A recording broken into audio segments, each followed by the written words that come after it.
वंदे पुरुषोत्तमम।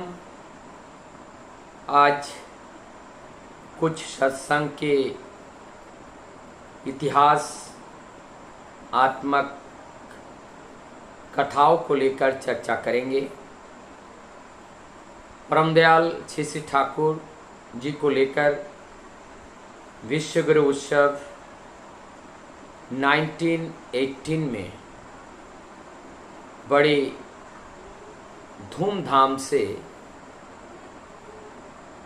मनाया गया था। अखंड भारत हिमायतपुर पाबना में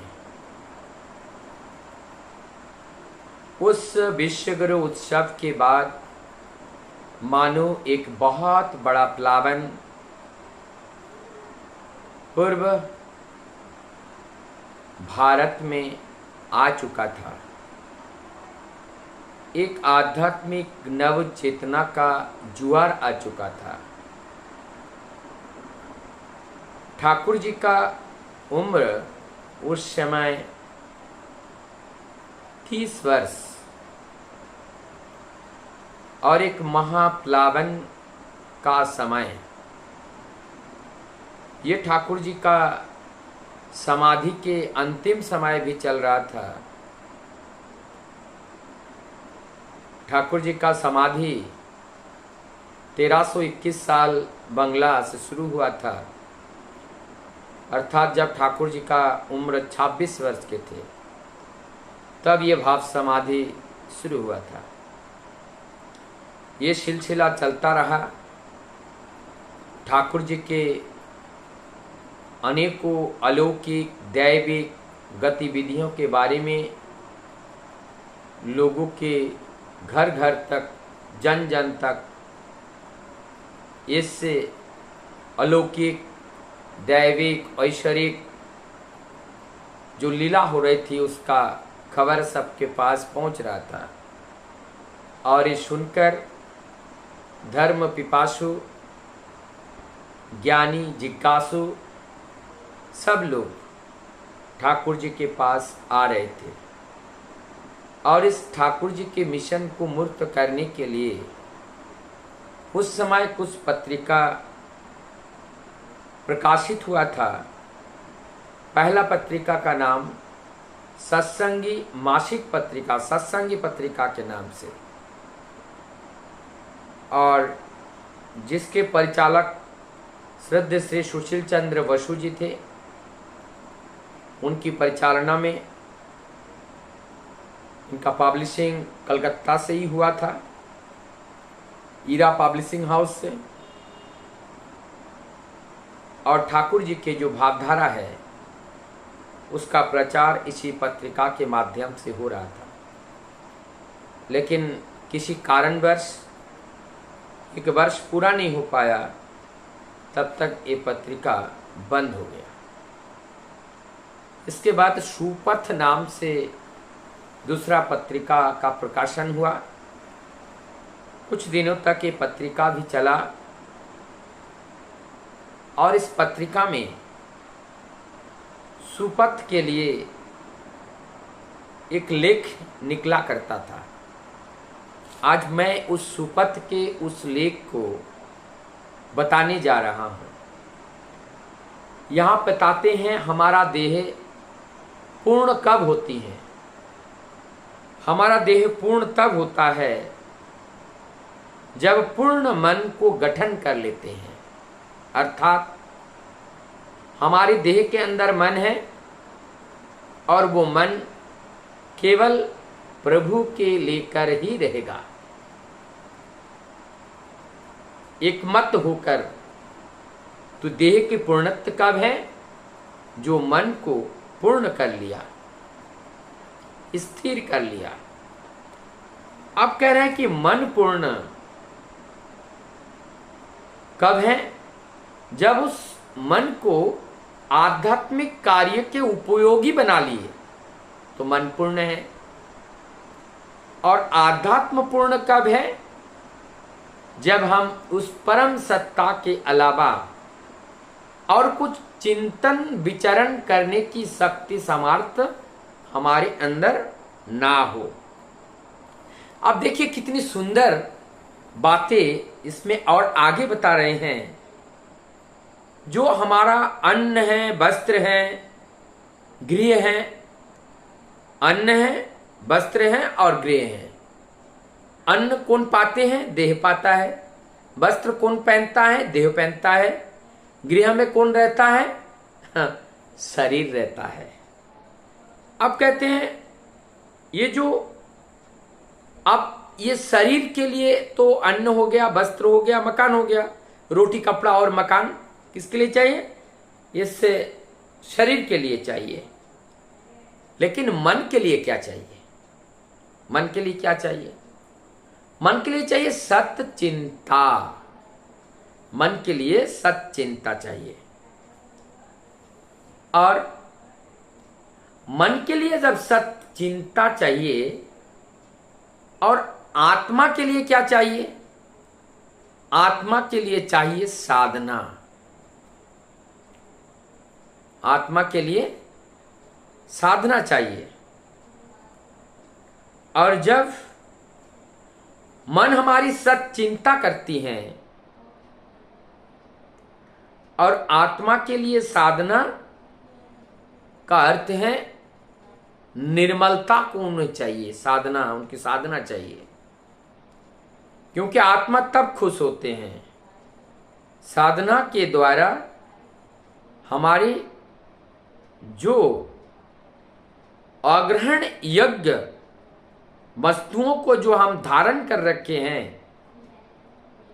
उन धारण किए हुए कुकृतियों का विसर्जन देने के लिए जिस तप, जप और साधना की जरूरत है, ये साधना आत्मा के लिए चाहिए होती है। अब यहां पे आती हैं आत्मा का गृह। शरीर का गृह तो मकान है, लेकिन आत्मा का घर कहां है? तो आत्मा का घर है मानस देह।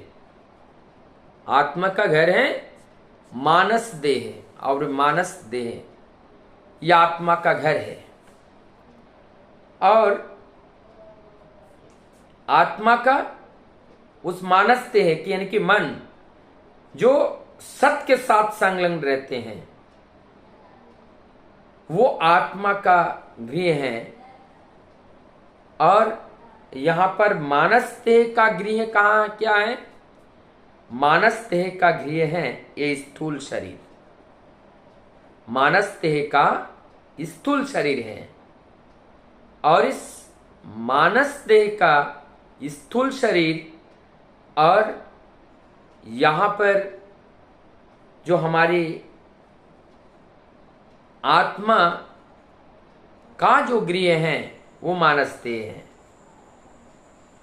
तो यहां पर इस स्थूल शरीर के अंदर मन, और उस मन के अंदर आत्मा। तो मन और आत्मा दोनों अलग नहीं है। मन की निर्मलता ही आत्मा है। जब मन निर्मल हो जाता है तो वह आत्मा का रूप ही दर्शन होता है। तो ये मन शरीर के अंदर, मन शरीर के अंदर और आत्मा मन के अंदर। तो ये हमने कुछ जो बातें थी उसको रखा। और जो कर्मेंद्रिय हमारा है वो शरीर की सेवा करते हैं, और कर्मेंद्रिय शरीर की सेवा करते हैं, और जो शरीर है उसके सेवा के कौन करते हैं? मन करते हैं। कर्मेंद्रिय शरीर की सेवा, कर्मेंद्रिय शरीर की सेवा, और इसके सेवा करने के लिए जो है वो मन है।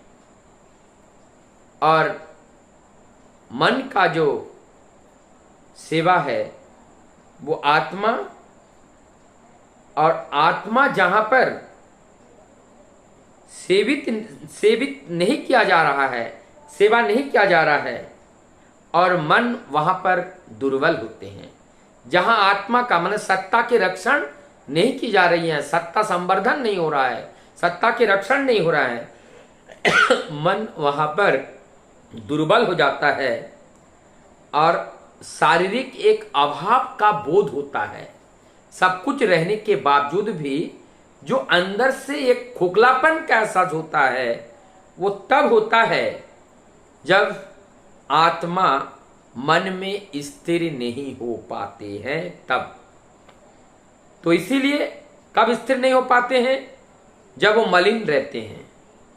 तो मन को सबल बनाने के लिए उनकी जो निर्मलता है उसको बढ़ाना पड़ेगा, और उसमें जो अशुद्धियां हैं उस अशुद्धियां को दूर करना पड़ेगा। और सनातन सत्य यही है, जब मन निर्मल हो जाते हैं तो उसमें से जो प्रकाश निकालती हैं वही वास्तव में आत्मा का प्रकाश है, वही आत्मज्ञान है, और वही आत्म प्रकाश के द्वारा हम जगत को समझ पाते हैं, जान पाते हैं, जीवन की सही दिशा और दशा मिल जाती हैं, और वो पा करके हम अपने जीवन की सही राह को चुन करके चलने का एक शुभ अवसर हमें मिल पाता है।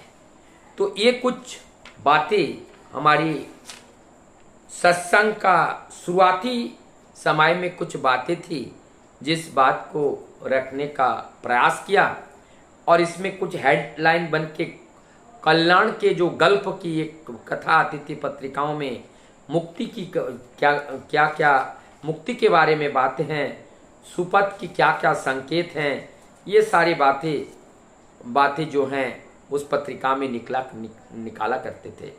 और उसमें रामकृष्ण कथामृत की और अर्चना प्रसंग की एक धारावाहिक रूप से निकलता था। तो ये सब हमारी पहले सत्संग के प्रचार प्रसार के लिए कुछ बातें थी, जिसको मैंने रखने का प्रयास किया। मैं समय समय पर सत्संग की जो भावधारा है उस सत्यता को रखने का प्रयास करता हूं, और आप लोगों के अति आग्रह से मैं और कुछ नए जानकारी आप लोगों के सामने लाने का प्रयास भी प्रयासरत रहता हूं। आप सभी ईश्वर से प्रार्थना कीजिएगा हमारे लिए, ताकि मैं और भी जो अच्छी जो बातें हैं, जो ठाकुर जी की दिया जो निर्देश है, मैसेज है, वो आप लोगों तक लेकर हम पहुंच सके। वंदे।